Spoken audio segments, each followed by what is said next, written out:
Would you please be seated?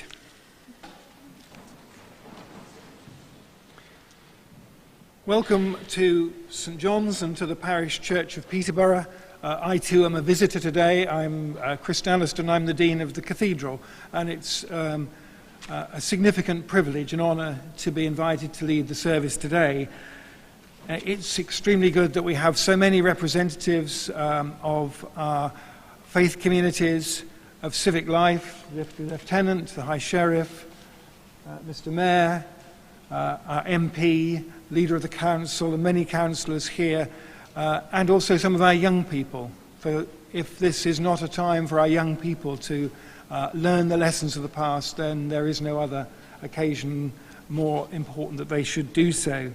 So, welcome to you all. Today marks the 77th anniversary of the liberation of Auschwitz-Birkenau at the end of a catastrophic episode of cruelty that continues to shadow our world today and shape our thinking for the future. We come on this Holocaust Memorial Day to honour the memory of all who died then, and also to remember and honour those many others who died in other acts of genocide that have scarred humanity over the past century. Cambodia, Rwanda, Bosnia, Darfur, and the list goes on. It seems that we don't learn, and that we must therefore forever be vigilant. And that is the message that we hold close to ourselves today. We come to pray for all who still bear the scars of such cruelty, and for every community where the pain of the past blights the prospects of the present. We come to commit ourselves to the struggle for justice for all God's children, that they should all be treated with equal honour and dignity. Helen Cameron, President-elect of Churches Together in Britain, has written this: Holocaust Memorial calls for identifying and confronting the deep-seated conditions that give rise to events on such a scale, deliberately dismantling them and then generating active justice in their stead. Remembrance should not be only an interior, reflexive, passive response. To remember the past effectively involves working to create and embed lasting change in us, in the present. Holocaust Memorial should be a public witness that leads to a commitment to vigilance in order that hatred and the development of ideologies which reduce the sacredness of human beings to less than that are challenged and opposed. And so we gather in that spirit today. We ask God for forgiveness when we have failed to stand alongside the vulnerable or the oppressed. We pray for the courage and grace never, ever, ever to abandon our sisters or brothers when they are facing persecution or hatred, nor ever to lose sight of our shared humanity. In the service as it unfolds, there will be a number of presentations, and they will be introduced shortly by the head boy and head girl of St John Fisher Catholic School. But first I'll invite Geoffrey Dannell from the Peterborough liberal Jewish community to reflect on what is man.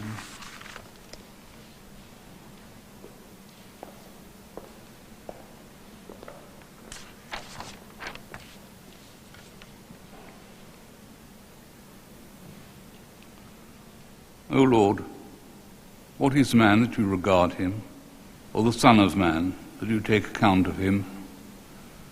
Man is like a breath, his days are like passing shadow. You sweep men away, they are like a dream, like grass which is renewed in the morning.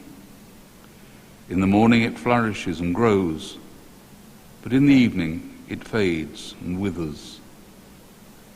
The years of our lives are 70, or even by reason of special strength, 80.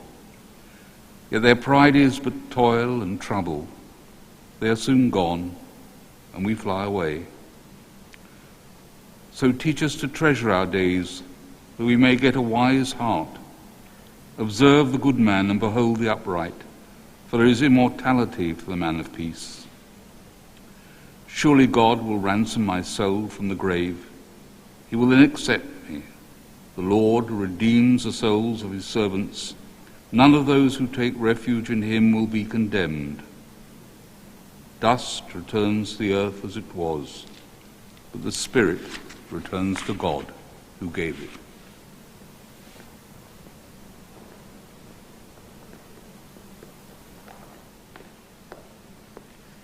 So with those ancient words from the Psalms echoing in our thoughts and minds, recognition of our humanity and the frailty of humanity.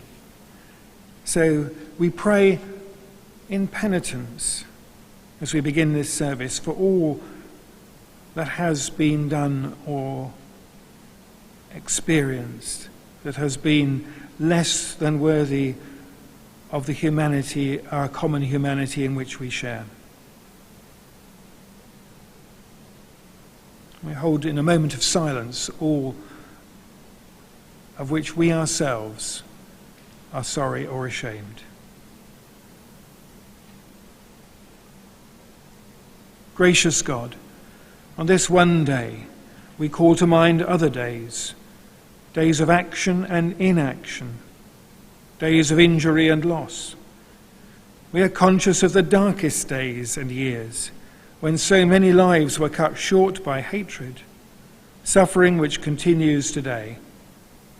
We recognize the ways we have faltered in faith, thinking less of others because they look different, sound different, feel in ways we will not imagine. We confess these and all our sins this day. May God, who is rich in mercy, forgive us today and inspire us to live fully in every day to come, in friendship and solidarity with all people and the whole of creation. Amen. I now invite our young people from St. John Fisher Catholic High School to introduce themselves and our speakers.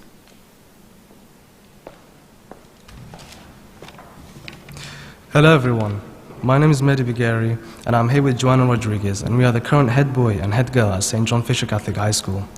We're going to be introducing the speakers today of the Holocaust Memorial Day event. First, we have Janet Barkman, who is the chair of Peterborough Liberal Jewish Community, and in line with the theme of One Day, she'll be reading a piece about Kristallnacht, a harrowing day in the Holocaust history.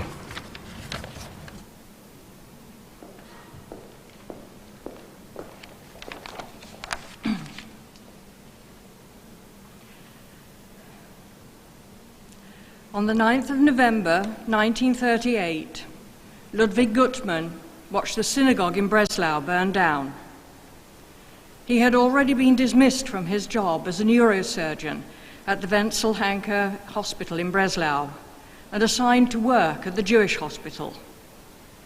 The events of that night made it very clear that no Jew was safe under the Nazi regime. His passport had been confiscated, and he was not allowed to travel. However, in December 1938, he was ordered by von Ribbentrop to travel to Lisbon to treat a friend of the dictator, Salazar. On his return journey, he was granted permission to go to England for 2 days. He was already in contact with the British Society for the Protection of Science and Learning and was offered a grant. He decided to emigrate with his wife and 2 children, and on March the 14th, 1939, the family arrived in Oxford. He was able to continue his spinal injury research at the Radcliffe Infirmary, and later was asked to establish and direct the Spinal Injury Centre at the Stoke Mandeville Hospital. Not only was the centre revolutionary, as the first specialist unit in the United Kingdom for spinal injuries, but it was also where Dr. Gutmann pioneered treatment and rehabilitation for tetraplegic and paraplegic patients. As a means of enabling paraplegic patients to build their self-esteem, Dr. Gutmann had the revolutionary idea of using sport as part of their rehabilitation program. In 1948, the first Stoke Mandeville Games began on the same day as the opening of the London Summer Olympics. The Games consisted of disabled war veterans, all of whom were in wheelchairs, competing in archery. The event was held annually, and in 1952, a team of paraplegic Dutch servicemen travelled to England to compete in the first international Stoke Mandeville Games. In 1960, for the first time, the International Stoke Mandeville Games were held in Rome, alongside the Olympic Games. The event featured 400 athletes, representing 23 countries with an array of disabilities. These games are now recognized as the first Paralympic Games, which, after 1960, were held every 4 years. For all he accomplished in the field of neurology and for the disabled community, Ludwig Gutmann was appointed Commander of the Order of the British Empire and knighted by Her Majesty the Queen in 1966. He died in 1980. When Ludwig Gutmann saw his synagogue burning down on the 9th of November 1938, it was not an isolated incident. That one day is now known as Kristallnacht, when the Nazis launched a concerted campaign of violence and destruction against Jews, their homes, their property, and their places of worship throughout Germany and Austria. But Kristallnacht did have an unexpectedly positive impact as well. It gave my community, the Peterborough liberal Jewish community, one of our founder members and recent president, the late Dr. Dennis Gutmann, Sir Ludwig's son. And Kristallnacht gave the world the Paralympic Games.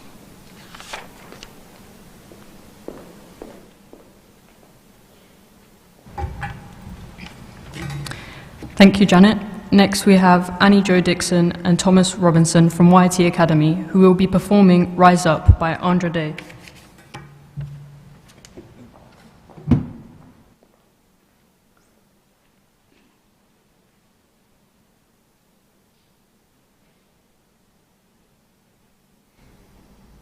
When you're broken down and tired of living life on a merry-go-round, and you can't find the fighter, but I see it in you, so we gon' walk it out and move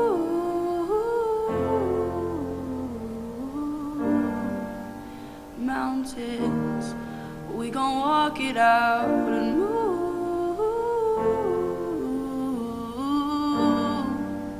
mountains. And I'll rise like the day. I'll rise up, I'll rise unafraid. I'll rise up, and I'll do it 1,000 times again. I'll rise up, high like the waves. I'll rise up, in spite of the ache. I'll rise up, and I'll do it 1,000 times again. For you, for you, for you, for you.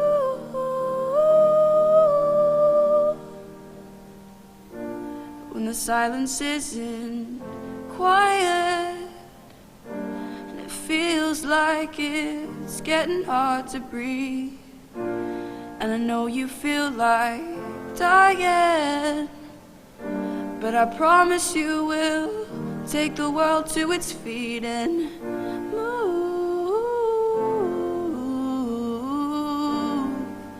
mountains, bring it to its feet and move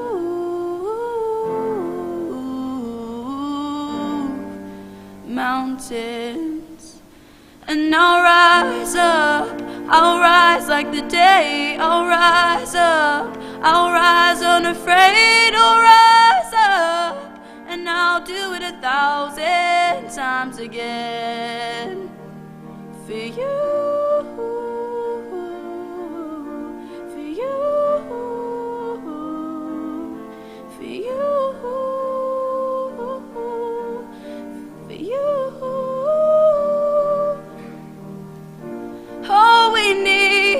All we need is hope. And for that we have each other. And for that we have each other.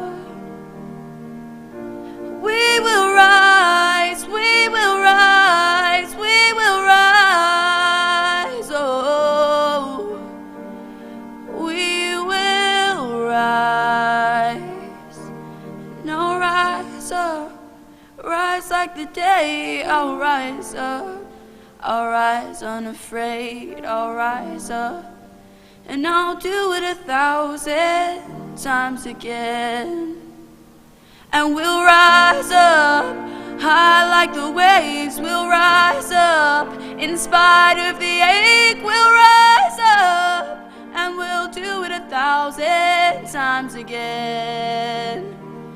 For you, for you,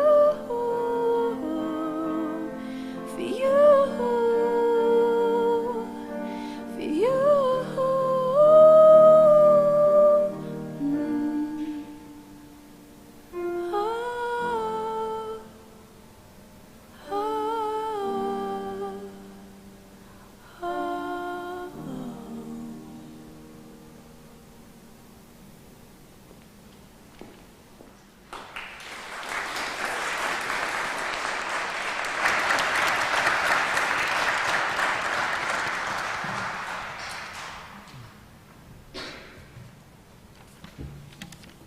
Thank you, Annie and Thomas. We'd now like to introduce Chief Inspector Kieran Milcreast from Cambridge Constabulary, and he'll be talking to us about Cambridge Constabulary's commitment to tackling hate.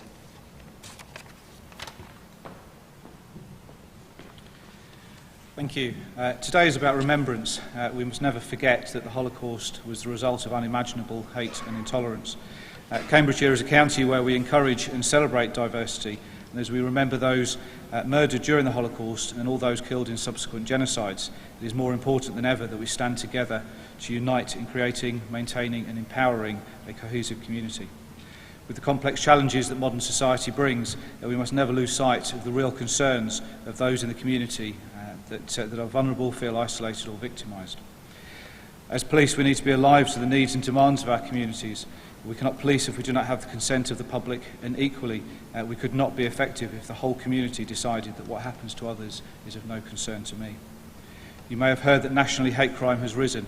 This is in part due to the increased confidence of victims to report and also improvements by us as the police to record. However, the statistics also represent a true rise in crime. We recognise that there are real divisions in our society and that there is a responsibility as all to think carefully and be temperate in how we communicate both with each other and internally to avoid escalating tensions or emboldening others.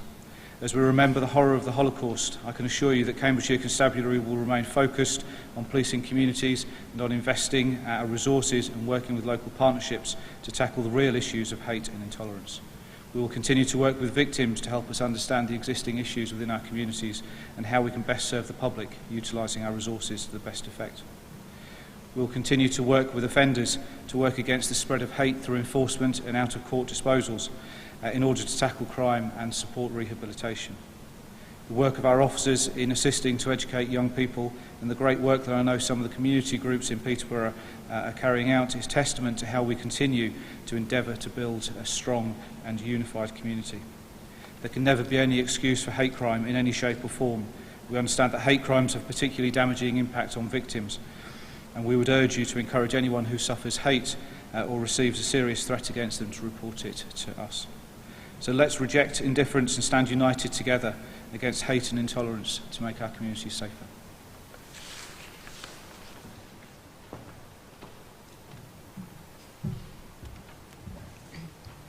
Thank you, Chief Inspector Milcreast.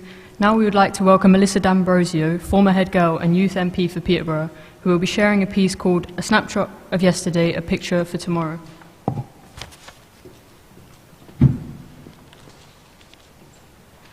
One day in history, one day when life changed, one day millions were taken away, one day for 5 years of such loud silence, and today more than most, we remember. While just a snapshot in time cannot give the full picture, the context, or the background to an event like the Holocaust, it can help us to create a better picture for tomorrow. A picture filled with equality, acceptance, diversity, and faith. However, we must firstly remember these pieces that brought it all together and us safely here today. The Jewish singer-songwriter Matisyahu sings of his desired picture of peace for tomorrow.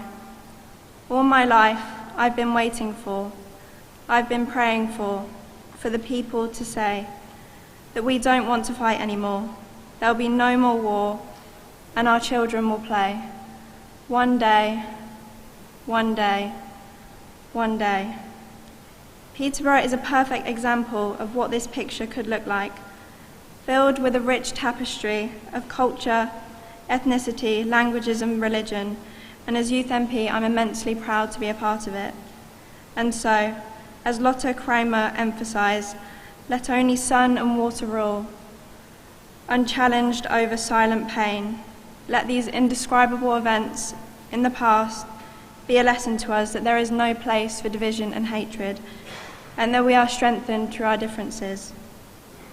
Today we remember and celebrate the liberation of Auschwitz, remembering the lives lost, the bravery and resilience endured, and be thankful for the surviving pieces we still have to build a better picture for tomorrow.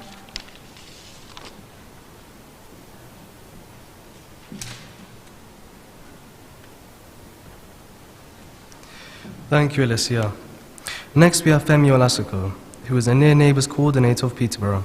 She'll be talking about the Biafran War and the 200 kidnapped schoolgirls in Nigeria in a piece called They Live Among Us.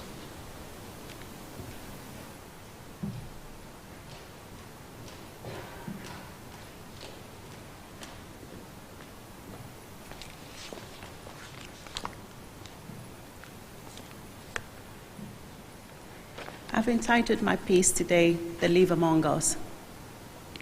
Today, as we commemorate the Holocaust Memorial Day 2022 and other genocides which have been committed over the years, such as those in Cambodia, Rwanda, Bosnia, and Darfur, and as we remember those who were murdered, for who they were displaced from their homes or captured and imprisoned, let us remind ourselves to stand against prejudice and hatred, which is still prevalent among us. For my contribution today, I want to take you on a journey with me to my home country of Nigeria in West Africa. I would have shown some pictures today, but the system didn't work.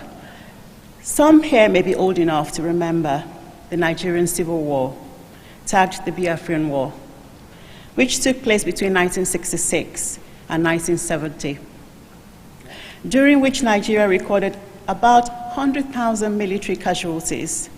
Between 500,000 and 2 million Biafran civilians died of starvation, and over 1.5 million Igbos from the southeastern part of Nigeria were displaced, as we can see in some of the pictures, which I'm not able to show today, or you can check them online. And not too long ago, if we remember, in 2014, and in fact, till this present day, the atrocities being committed by Boko Haram in the northern states, over 1,000 schoolgirls abducted in school raids, and some are still being held up to date. Thinking about the theme chosen by Peterborough for the commemoration, one day, I stand here with hope that one day the remaining Chibok girls will be reunited with their grieving families.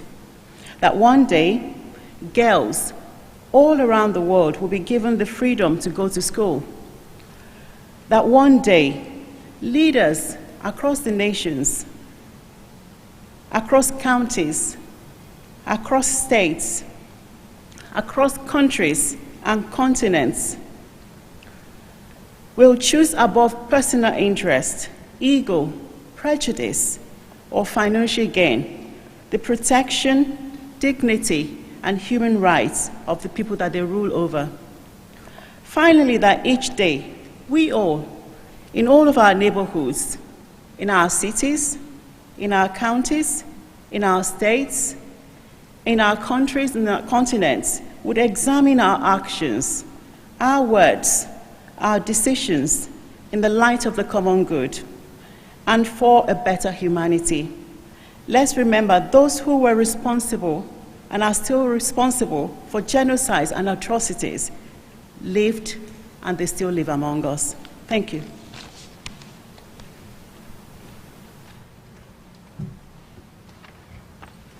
Thank you, Femi. Our next contribution will be from Julio Lopez, the CEO of the Timorese Sports Association, who will be speaking to us about sports for all.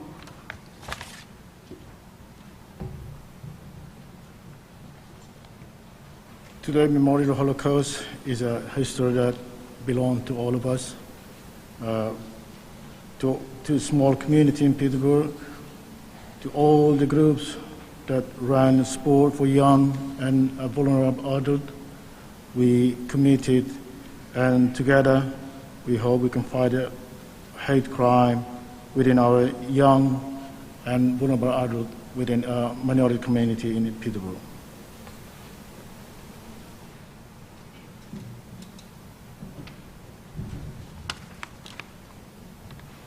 Thank you, Julia. Our next piece will be We'll Remember Them, and this will be read by a Year 9 student from Marshfield School.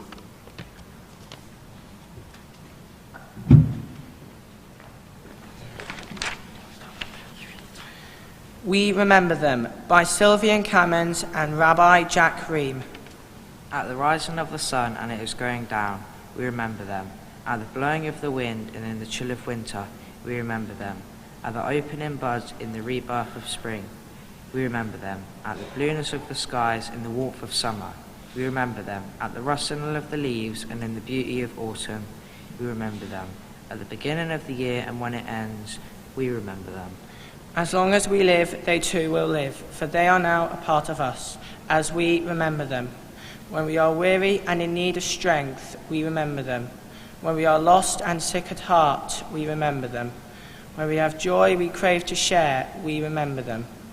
When we have decisions that are difficult to make, we remember them. When we have achievements that are based on theirs, we remember them. As long as we live, they too will live, for they are now a part of us as we remember them.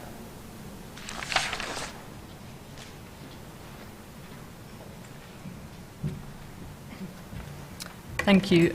We now would have welcomed Bernadetta Amondi, Chair of Black History Month Committee and Peterborough Racial Equality Council. Unfortunately, she couldn't make it today, but her piece on the theme One Day will be on the Peterborough Council website.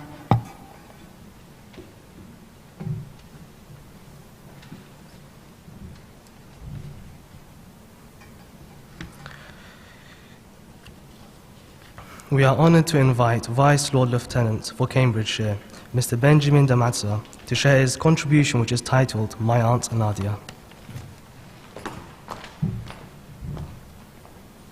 My Aunt Nadia. I grew up in a Jewish area in northwest London, and my friends at school thought my parents were a little odd. My father came from Poland and my mother from Switzerland. They looked just like anybody else's parents, but spoke with funny accents. My father had a brother living in Brighton and a sister, Nadia, in Brussels, Belgium, and that's where we went on holiday at least twice a year. My Aunt Nadia was really odd. When we got to Belgium, I remember she always hugged me, squeezing all the breath from me and me begging for release. She looked just like everybody else, but had some odd ideas. She collected single shoes and empty glass Coca-Cola bottles, all of which took a lot of room in their small flat. Not pairs of shoes or lemonade, just single shoes and Coca-Cola. She talked incessantly, but every now and again, if we were out in the city, she would suddenly clam up for a few moments and then after a nudge from my uncle or from my father, would carry on as if nothing had happened. I must have been about 7 or 8 before my father explained why my Aunt Nadia was quite so odd. She was his older sister. She was number 3 and my father number 7 of 9 children born in Warsaw. My grandfather was the largest kosher butcher in the city. Not long after the outbreak of World War II in 1939, my father was arrested in Russia and, like many others, imprisoned in eastern Siberia. My Aunt Nadia was not so fortunate. She was arrested by the Nazis together with her husband and their 7-year-old daughter Lydia. They were taken to the Auschwitz-Birkenau concentration camp near Krakow, and after a short time were able to escape with a few others by boarding one of the trains which had brought them and thousands of others there. They were caught and taken back to the camp, not having been shot on sight as several others were. But their good fortune didn't hold. As punishment for their escape, my Aunt Nadia had to hold 7-year-old Lydia whilst the Nazis shot the girl who might have grown up and become my cousin. Nadia was kept in Auschwitz for the remainder of the war, separated from the rest of the family, most of whom perished at Treblinka, a concentration camp near Warsaw. Between these camps and others, over 50 of my family did not survive the Holocaust. And yet my family was so normal. One of the things that marks out Jewishness and mental disability as different from other groups is that they can easily be hidden.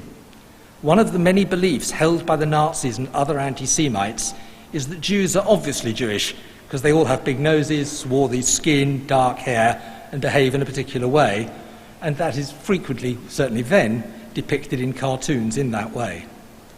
But the Nazis insisted Jews wore a yellow star just to make sure they and everyone knew they were Jewish, because otherwise, in reality, it wasn't obvious at all. Jews looked then and look now just like everyone else. This ability to hide makes Jews and those with certain disabilities different. They're not immediately visible, and it's often assumed, even today, that they don't suffer racism or discrimination. Jews, they say, don't really suffer from being different because they don't look different. Nobody was meant to survive the concentration and extermination camps. We therefore have to remember that similar approaches are being taken in several countries of the world even today, where ordinary people are being victimized and killed just because they're ordinary but a bit different. Today is about increasing understanding that just because somebody doesn't look different from you doesn't mean they're the same as you. They may look like you but be suffering mentally. They may have a terminal illness. They may have a different sexuality, or they may be Jewish.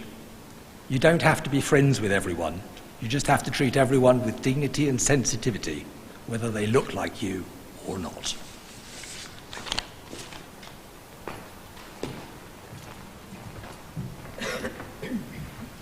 Thank you very much. Now, please let's welcome the Mayor of Peterborough as he comes to share his address.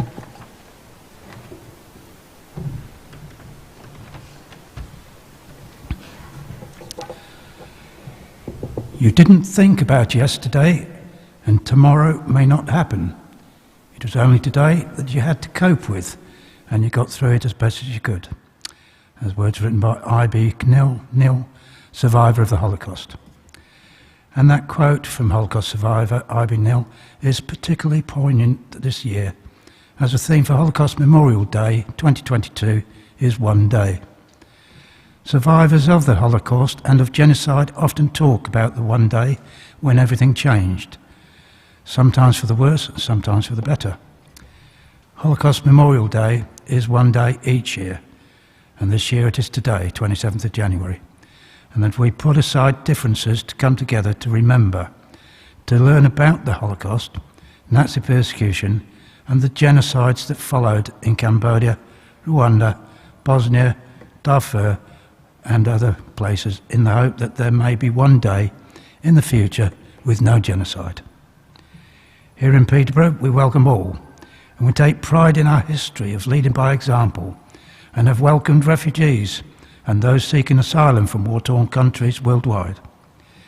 We are proud to give it such prominence each year, and to ensure that this city continues to hope that one day we will all come together in our communities to learn from the Holocaust and genocides for a better future. Please join me in prayer to remember all who have passed and pray for a future where we live united.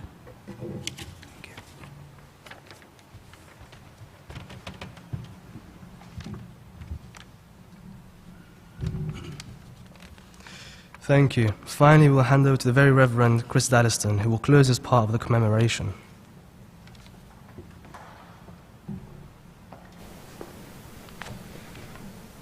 Thank you. Thank you to you for your conducting us through this extremely poignant and meaningful series of reflections.